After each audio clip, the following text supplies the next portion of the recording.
Hi, I am Dr. Ruchi Agrawal and he is Dr. Chembur. Our child is in grade 2 and she is Aditi Chembur.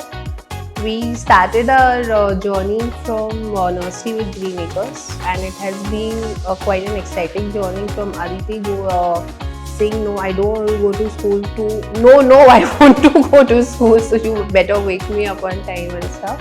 So it's been nice.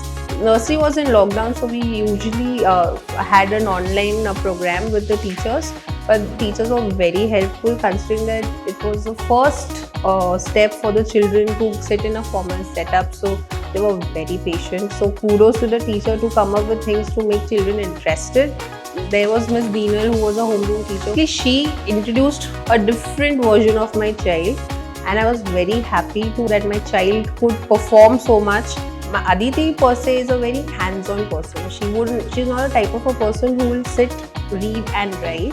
So with grade 2, there's more projects, and obviously Chromebook has helped a lot because they have a lot of audio visuals, which really helps Aditi understand her subject.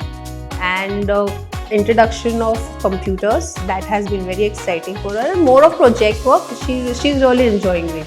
So PTM is something where I get to talk to the teachers hands-on to know what exactly is going on in school. Though we get a daily update on a Google Classroom, but more personalized approach as in how my child is doing per se. Teachers and the staff have been immensely supportive and helpful in our child's journey in Green Acres.